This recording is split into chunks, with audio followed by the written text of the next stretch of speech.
Ayan, isang mapagpalang gabi po sa bawat isa. At sa gabi pong ito ay tayo naman po ay mag-aaral ng salita ng Panginoon.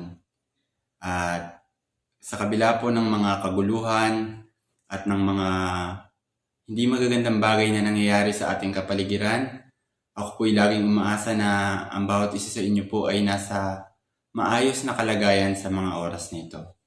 Ayan, so isang magandang gabi po muli mga kapatid. Sama-sama po tayong mag-aral ng salita ng Panginoon sa gabing ito. At bago po ang lahat ay syempre po, huwag na natin patagalin. Ngunit kailangan po natin humingi ng tulong at gabay mula sa ating Diyos. Samahan niyo po ako sa pananalangin sa gabing ito.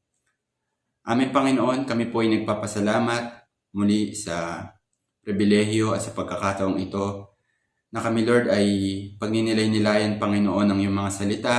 Tulungan mo ang bawat isa, ako at ang mga kapatid ko na nasa kanilang mga tahanan, kahit through online, Lord, through virtual lamang ang aming pagtitipon sa gabing ito. Lord, naniniwala kami na ang pagsama mo, Panginoon, ipatuloy mong ipararanas sa aming mga buhay.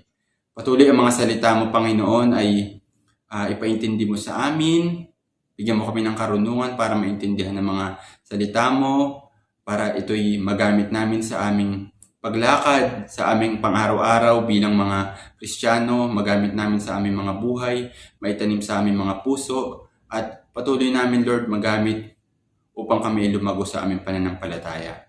Tulungan mo rin ako, Panginoon, na ikaw ang magturo sa akin, hindi lang sa aking mga kapatid. Unang-una mo akong turuan, Panginoon, upang masabi ko yung mga bagay na gusto mo, Panginoon, na ipahatid, at itago mo lamang ako sa iyong likuran. Ikaw lamang ang maparangalan sa gabing ito. Salamat po, Panginoon, sa iyong lahat ng papuri at pasasalamat. Amen. Ayan. Kamusta po tayo mga kapatid? At sa gabing ito ay muli magsasama-sama tayo sa maigling oras upang magkaroon ng makabuluhang pag-aaral sa salita ng Diyos. Ayan. Ngunit bago po tayo mag-umpisa ay gusto ko lamang pong kayong tanungin. Ayan. May isa lamang po akong katanungan sa inyo. Pwede mo itanong sa sarili mo, sa katabi mo. Ito po ang katanungan. Madalas ka bang magreklamo? Ayan. Tanungin mo yung katabi mo, tanungin mo yung sarili mo.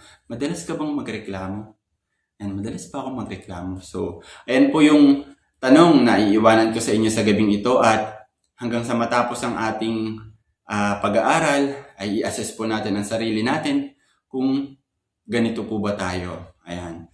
So, sa panahon po kasi ngayon, no, ay yun nga, nasabi ko, marami ang mga bagay na nangyayari at hindi naman po lingid sa ating kaalaman na hindi pa rin po natatapos ang pandemya, at nagiging trending po sa mga tao ang pagrereklamo. Reklamo sa ganito, reklamo sa ganyan, at yun po ang pag-uusapan natin sa gabing ito. So, hindi rin naman po siguro lingid sa ating kaalaman na sa Biblia ay marami rin po mga reklamador. No? Hindi naman po siguro, alam niyo po ba kung sino ang unang-unang tao na nagreklamo? Yan po ay si Adan. Naalala niyo po nung kinumplain niya yung babaeng binigay sa kanya ng Panginoon, na sinabi niya na yun yung udyok sa kanya para kainin yung bunga na ipinagbabawal ng Diyos. So, marami pa po, at ang pag-aaralan natin sa gabing ito ay isa sa mga sikat na mga reklamador nung unang panahon. Yun ay mga Israelita. Ayan, so basahin po natin ang ating main verse. Samahan niyo po ako, na matatagpuan sa mga Bilang chapter 11 verses 1 to 6. So tayo po yung magbasa. Dahil sa hirap na dinaranas, nagreklamo ang mga Israelita. Dahil dito, nagalit si Yahweh at pinaulanan ng apoy ang isang gilid ng kanilang kampamento. Kaya nagmakaawa kay Moses sa mga Israelita, at agad naman itong dumulog kay Yahweh. Dininig naman siya at pinatay ang apoy. At ang lugar na iyo'y tinawag nilang Tabera, pagkat sinunog ni Yahweh ang paligid nila. Ang mga nakisama sa paglalakbay ng mga Israelita ay labis nang nananabik sa dati nilang pagkain at nagaya sa kanila ang mga Israelita. Kaya nagreklamo na naman sila. Sabi nila, kailan pa ba tayo makatitikim ng masarap na pagkain? Mabuti pa sa Ehipto. Doon, isang hingi lamang namin ay mayroon na agad isda, pipino, pakwan, sibuyas at bawang. Dito naman walang makain, kundi mana. Ayan, pagpalain po ang salita ng Panginoon. So, hindi naman po siguro lingid sa ating kaalaman ng kwento na yun, no? Ang kwento pong yun ay nung mga panahon na iniligtas ni Yahweh ang mga Israelita doon sa Ehipto, sa pagkakabihag nila sa Ehipto. Dinala niya inalis niya ang mga Israelita, ang kanyang bayan doon sa Ehipto upang makalaya sila sa pagkakaalipin nila doon. Ngunit, alam natin po na sa kabila ng mga bagay na ginawa ni Yahweh sa kanila, ay patuloy pa rin silang nagrereklamo. No? Ayan po minsan yung problema kahit sa ating pong mga Kristiyano. Nagigita yung sa kabila ng mga bagay na ginagawa ng Panginoon, nagigita yung reklamador. So, ayan po. So, ang pamagat po ng ating pag-aaralan sa gabing ito ay too blessed to complain. Ayan. Lagi po natin isa sa isip yan, mga kapatid. Lagi po natin tatandaan, we are too blessed para mag-complain pa tayo. No? At sa gabing ito ay meron po tayong 3 puntos na tatandaan. Alam niyo po ba yung stop, look, and listen? So para po madali nating matandaan yung ating mga points at yung ating pag-aaralan sa gabing ito, papalitan lang po natin yung listen ng learn. Stop, look, and learn. Yun po yung 3 points natin sa gabing ito. At sisimulan na po natin. Ang first point po natin ay stop complaining. Ayan. So, very basic po. No, mula sa ating title na Too Blessed to Complain, ang first point po natin is stop complaining. Sabi po dito sa Philippians chapter 2 verse 14, do everything without complaining and arguing. Ayan po, sabi sa salita ng Diyos, no? Do everything without complaining. Gawin natin ang lahat ng bagay ng hindi nagrereklamo. So, ano po ba yung meaning ng, para maintindihan po natin, ano po ba yung meaning ng complain o pagrereklamo? Sabi dito sa dictionary po ay, ang ibig sabihin po niya is to express grief, pain, or dissatisfaction. Ibig sabihin po, hindi ka satisfied sa isang bagay, sa isang serbisyo, sa isang pangyayari. Ayun po yung meaning ng pagko-complain. Yun po yung nagiging reason ng pagko-complain. Because we are dissatisfied, discontent. Ayan. So, naghanap po ako ng limang bagay po na commonly na kino-complain ng mga tao. O sabihin na lang po natin ng mga Pinoy. Ito pong 5 bagay na ito is siguro po makaka-relate ang bawat isa sa atin. Unang bagay po ay bad customer service. Ayan. Siguro po pamilya tayo, no? Pag pupunta tayo sa mga fast foods like Jollibee, McDo, o ano pa mga fast food, no? Pagka matagal po yung order natin. Pagka yung order natin nagkamali, kapag ganito ganyan, no? We start to complain na pupunta ka sa ganito, pupunta ka sa ganyan na bakit ganito yung no? Siguro po lahat tayo na experience na natin yan, lahat po tayo is guilty po tayo sa bagay na yan, no? Hindi natin maiwasan minsan yung mga bagay na yan. Ang pangalawa po is very sikat na sikat siya, yung traffic. Ayan, so sa mga nagtatrabaho po at sa mga araw-araw bumabiyahe, ay siguro yun yung nila araw-araw nilang challenge yung traffic. At lalo na po dun sa traffic capital ng Pilipinas, yung EDSA, no? So, kahit sino naman po, no? Kasi minsan yung biyahe mo na kung walang traffic, isaabutin lamang ng 30 minutes, inaabot ka minsan ng 1 hour, 1.5 hour. So, marami talaga ang nagko-complain about sa traffic dito sa ating bansa. And yung pangatlo po is long lines. Ayan. Ayan po is lahat po tayo is guilty. Long lines. Lalo na po ngayon kahit na yung yung vaccine, mahaba yung mga pila, yung mga ID, mahaba yung mga pila. Although libre na, nagrereklamo pa tayo. Ang haba-haba naman. Ang dami-dami naman. Ba't wala silang magandang proseso diyan? Dapat, di ba po? So, parang trademark na ng mga Pinoy yung ganung mga bagay yung magreklamo, lalo na pag sa mahabang pila. Alam niyo naman po dito sa atin, commonly po, mas marami pang mahabang pila kaysa yung maikling pila. So, ayan po yung isa sa mga kino-complain ng mga tao. And last two, yung pang-apat po natin is yung weather. Yan, weather. Kapag ka po mainit, ito reklamo tayo, ang init naman. Kapag ka po malamig, reklamo po tayo, malamig naman. Ang lamig naman. Kapag ka po tag-ulan, reklamo pa na tayo. Ano ba yan? Hindi na tumigil yung ulan na yan. Hindi ako makatuyo na sinampay. So, di ba? Kahit ano pong klase ng panahon. Di ba? May reklamo tayo. Walang makakatalo sa pagrereklamo natin. Kahit ano pang klase yan, meron po tayong magagawang reklamo sa mga yan. At yung finally po, ito po yung isa sa mga pinakasikat, lalo na sa panahon ito. Internet connection. Excuse me po. Yan, internet connection. So, commonly, ang maririnig mo sa mga kahit nasaan yan, bagal naman ang net. Ano ba yan? Loading ng loading. No? Kapag commonly po, kapag nasa mga lugar ka na yan ang commonly mong maririnig eh. At, syempre po, is hindi naman natin kontrolado yung mga ganung mga bagay. So, ayan po yung na-research ko na 5 sa mga nirereklamo ng mga tao, lalo na ng mga Pinoy po. So, ano po bang matututunan natin sa mga yan? Pansinin po natin. Yung karamihan dun po sa mga nabanggit ko is, kaya po tayo nagko-complain kasi matagal. Kasi po tayo mga tao, kahit po tayo mga Kristiyano, is ang gusto natin lagi yung mabilis.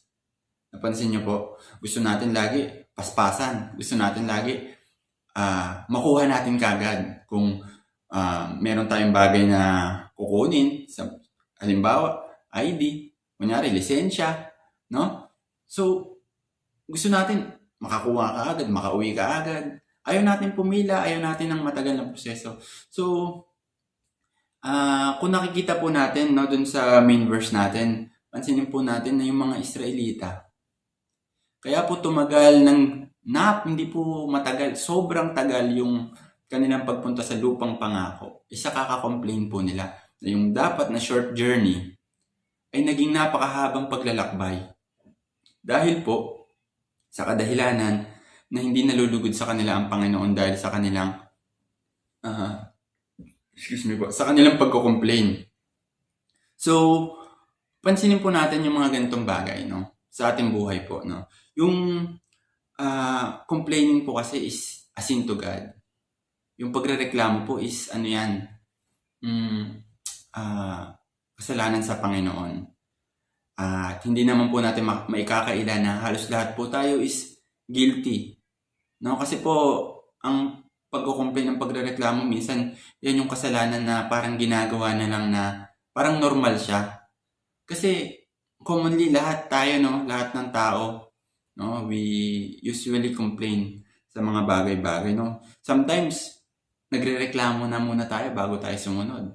Sabihin natin boss natin, leader natin, pastor natin, magulang natin, sa mga bagay na pinapagawa sa atin, inuuna natin yung reklamo bago tayo sumunod. At mga kapatid, kapag po yung mga bagay na yan ay nakasanayan po natin at naging nating habit yung complain first before obeying ay hindi po magandang habit yan, lalo na sa isang anak ng Diyos. No? Lagi po nating ipapaalala na hindi po siya magiging madali para alisin sa atin kapag naging siyang habit. No? Ano nga po ba yung habit? Di ba yun yung nakakasanayan mo na may hirapan ka pong alisin yan, magkakaproblema ka, at hindi po siya tama na maging habit. So, sa gabi pong ito po yung paalala na lahat po tayo guilty sa mga bagay na to. Miski ako po yung unang tinuturuan ng Panginoon sa mga sinasabi ko na to sa inyo. At sama-sama po tayong gawin yung best natin and mag-desire tayo na mawala tong mga bagay na to sa atin. No? At sabi nga po dito, kapag yung commonly, kapag nagko-complain tayo, tulad na nangyari sa mga Israelita, no? Yung sa kabila ng mga mabubuting bagay na ginawa sa kanila ng Panginoon na sabi nga 'di ba dun sa verse na nagrereklamo pa sila, gusto nila ng karne. Kahit na binibigyan sila ng Panginoon ng mana, 'di ba? Sa araw-araw, sa umaga, sa gabi, 'di ba? Meron silang pillars of fire, meron silang clouds para hindi sila mainitan. So, sa kabila ng lahat ng mga bagay na 'yon, no, is andun pa rin yung nakakahanap pa rin ang tao, no, ng ways to complain. 'Di ba? Sometimes naniniwala akong nature na ng tao yun minsan na kasi po tayo is commonly we want tingin natin sa atin na umiikot yung alam niyo yun, yung mundo sa atin lang umiikot yung mundo, kaya we want everything na gusto natin na makuha natin. So hindi po ganoon ang buhay, mga kapatid. At hindi po ganun ang kalooban ng Panginoon na kung ano yung gusto mo is makuha mo, and pag hindi mo nakuha, andyan ka para mag-complain at magreklamo na bakit ganito, no? So, base nga po dun sa meaning na sinabi ko kanina, ang meaning po ng pagrereklamo is yung dissatisfied ka, discontented ka sa mga nangyayari sa'yo o sa mga nakakamit mo, natatanggap mo. So, ayan po mga kapatid, kaya isa pong paalala, no? First point natin, stop complaining. Philippians 2:14, do everything without complaining and arguing. Gawin po natin ang lahat ng bagay na bukal sa ating puso, no? Gawin po natin ang bawat bagay na alam natin na malulugod ang Panginoon. Kung kaya naman po natin gawin, na iwasan na natin mag-complain. Iwasan na po natin yan kasi po gagawin na din po natin no? Sometimes gagawin natin pero magrereklamo pa tayo. Sino po yung naapektuhan? Tayo rin po, no? Kasi ginawa naman natin yung bagay, no? Bakit pa tayo magko-complain? So, ang paalala po sa atin, ang Panginoon sa gabing ito, mga kapatid, unang-una po, stop complaining. Ayan. Punta po tayo dun sa ating second point. Diba po? Stop, look. Dun po tayo sa look, at sabi dito, look at your blessings. Ayan, sabi po sa Philippians 4:19, and my God will supply every need of yours according to His riches and glory in Christ Jesus. Ayan. So, tingnan po natin yung mga blessing natin, yung provision ng Panginoon sa buhay natin, yung pag-supply ng Panginoon sa ating mga kailangan. Tingnan po natin lagi yon. That's one way na makakaiwas po tayo sa pagko-complain. Sabi nga po dun sa ating pamagat, no? Too blessed to complain. No? This few weeks po, past few days, sinasanay ko po yung sarili ko na pag magpe-pray sa umaga at magpe-pray bago matulog ay practice na pasalamat kay Lord yung mga pinakamaliliit, kahit yung pinakamaliliit na bagay na meron ako. Kasi po, wala po akong work ngayon. Pero yung nakikita ko po yung kabutihan ng Lord sa buhay ko at yung provision ng Panginoon. So, I practice na ipasalamat sa Kanya yung mga maliliit na bagay like yung bago ako matulog, na meron kaming tahanan, may matutulugan na maayos, may kuryente, kumain ng 3 beses sa isang araw, sa umaga, yung bagong umaga, nagising tayo, yung maayos na tulog, 'di ba? Yung provision sa mga kailangan bilhin, merong pambili, at yung buo yung pamilya, 'di po ba? At ayun po, yung mga bagay na hanapin natin i-practice po natin na hanapin natin yung mga maliliit na bagay. Kasi po, habang ginagawa ko yun ay I came up dun sa realization na I'm more than blessed, no?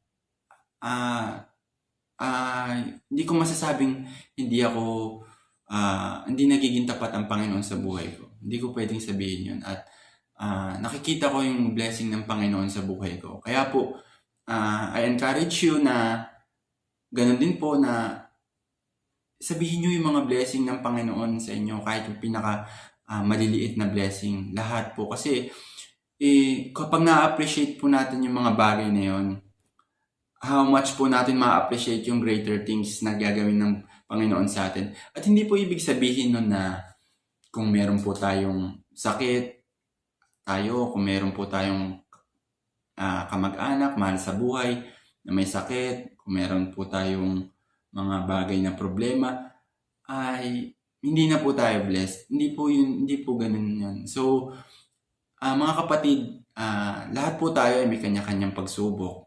Lahat po tayo may kanya-kanyang problema. At ang Panginoon po ay binibigyan tayo ng mga problema ayon sa ating kakayahan, ayon sa ating pananampalataya. So, naniniwala po ako na lahat po ng ito ay may dahilan. So, hindi pinahihintulot ng Panginoon ng mga bagay hindi nangyari ang mga bagay ng walang kapahintulutan ng Panginoon. So, maniwala po tayo na tayo po ay pinagpapala ng Panginoon. Lagi po tayong mag-look dun sa positive side. Sabi nga dito, look at your blessings. And makita natin kung gaano yung kabutihan, katapatan ng Panginoon sa ating buhay. Matututo po tayong mawala yung dissatisfaction na tinatawag natin. Magiging po tayong satisfied. At let us practice po na pagiging grateful. No? Kapag po kasi grateful tayo, no? Mapagpasalamat tayo at nakikita natin, na-appreciate natin lahat ng mga bagay na meron tayo, is hindi po tayo magdi-desire ng mga bagay pa na wala tayo. Kasi po, we are contented sa mga bagay na meron po tayo.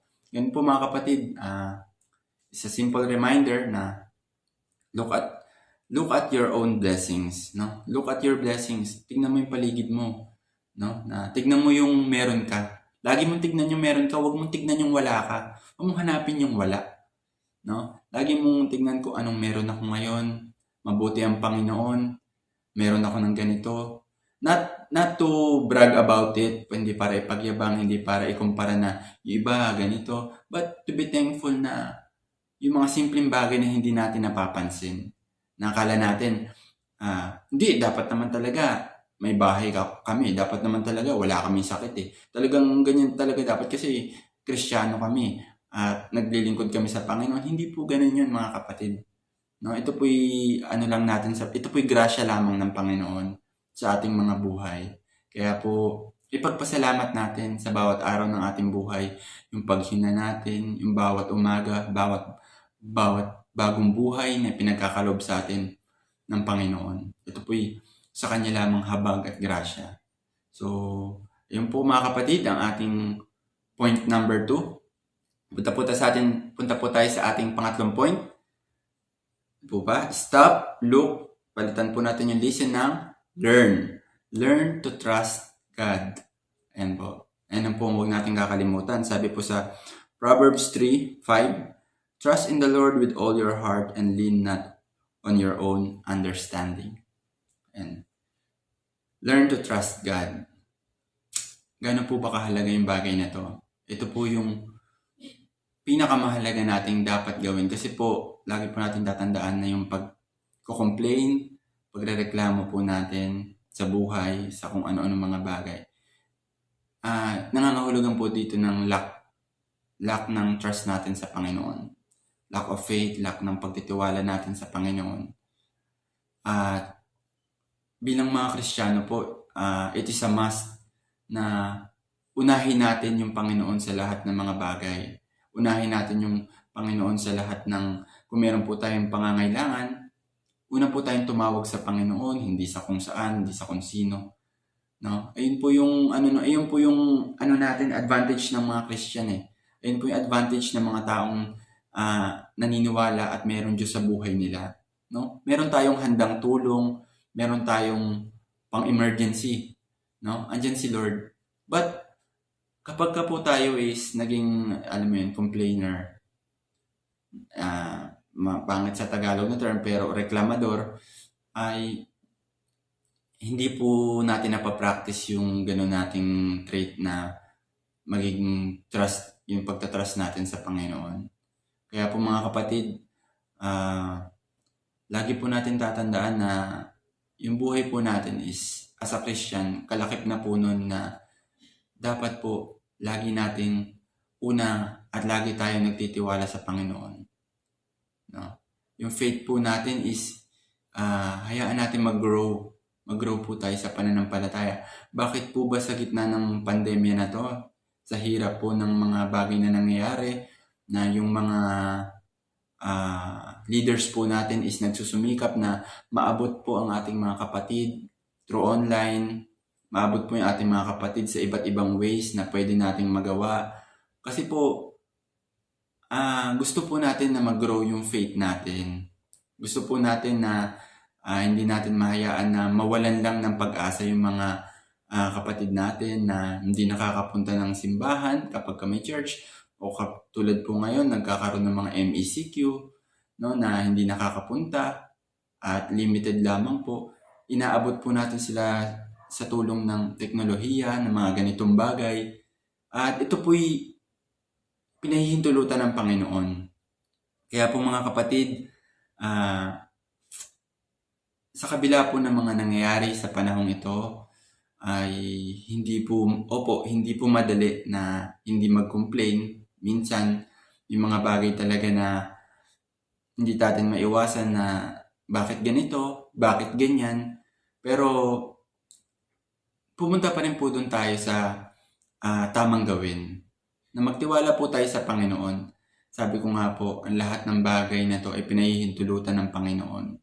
Meron po siyang purpose, at naniniwala po ako na yung dahilan ng Panginoon sa lahat ng mga nangyayari to ay para sa ikabubuti ng mga anak niya na nagtitiwala sa Kanya. Although hindi po natin siya pwedeng questionin, hindi natin po siya pwedeng tanungin, bakit ganito, bakit ganyan. Kasi po, kapag nagko-complain po tayo, parang nagko-complain na rin tayo sa Diyos, although hindi directly. Pag nagko-complain tayo sa isang bagay na wala tayo, no? Para po na natin sinasabi na nagko-complain tayo sa Panginoon na, Lord, ba't wala akong ganito, ba't wala akong ganito? So, iwasan po natin yung mga kapatid. Ayun po yung simpleng paalala sa gabing ito, no? Sa conclusion po natin na stop, look, and learn. First, stop complaining. Huwag po natin makasanayan yan, lalo huwag po natin gawing habit yung pagrereklamo. Lagi po natin tatandaan na sinasabi na salita ng Panginoon, do everything without complaining. And second, ay look at your blessings. Tingnan po natin yung mga magagandang bagay na ginagawa sa atin ng Panginoon, at lagi po tayong magpasalamat. Learn to be grateful, no? Matuto tayo pong maging grateful sa lahat ng oras, sa anuman natatanggap natin, kung ano meron tayo, kung anong wala tayo. Learn to be grateful and look at our blessings. Be thankful for those things. At sa panghuli po is learn to trust God. Pinakamahalaga po. Matuto tayong magtiwala sa Panginoon, no? Buong puso tayong magtitiwala with all your heart, no? Learn to trust God with all your heart. At ang mga bagay po na to ay hindi magdudulot sa atin ng kasamaan, no? Ito po yung maghahatid sa atin sa lupang pangako na hindi madali, pero may tulong ng Panginoon, no? At wag na po nating pangarapin na magaya sa mga Israelita na inabot po ng pagkatagal-tagal bago nila nakamit yung pangako ng Panginoon sa kanilang mga buhay dahil sa kanilang yung habit nila ng pagko-complain. So mga kapatid, bilang mga Kristiyano, bilang mga anak ng Panginoon, ay nawa po sa gabing ito, patuloy nating tandaan at isapuso ang kanyang mga salita. Matuto tayo na mamuhay na may pagtitiwala sa Panginoon sa lahat ng oras at pagpalain po tayo ng Panginoon. Maraming salamat po at sa gabing ito, tayo po'y manalangin. Panginoon, kami po'y nagpapasalamat sa katapatan, sa kabutihan mo sa aming mga buhay, Lord. Minsan hindi po namin nakikita yung mga simpleng bagay at patuloy kaming naghahanap ng mga bagay na wala kami. At hindi po namin napapansin, Lord, yung mga bagay at yung katapatan mo sa aming buhay. Kaya Lord, sa gabing ito, ito'y munting paalala na kami, Panginoon, ay maging grateful at magtiwala sa iyo. Patuloy naming makita na we are too blessed to complain, Lord. Kaya tulungan mo kami, Panginoon, na sa mga salita mo ay hipuin mo aming mga puso, mangusap ka sa aming mga buhay upang ito'y maisapamuhay namin sa araw-araw, Panginoon. Tulungan mo kami, Panginoon, at patuloy, Lord, na maging matagumpay ang aming mga buhay sa paglakad sa iyong salita, Panginoon. Ito po ang aming dalangin. Ingatan mo kami, Panginoon, at dinadalangin rin namin ang aming bayan at ang ibang mga bansa, Lord, na nagkakaroon ng kaguluhan. Ikaw, Panginoon, ang tumulong sa bawat isa at ikaw, Panginoon, ang maghatid ng kaayusan at kapayapaan sa mundong ito. Salamat po, Panginoon, sa iyong lahat ng papuri. Sa salamat. Amen. Ayan po. Salamat po, mga kapatid. Magandang gabi po.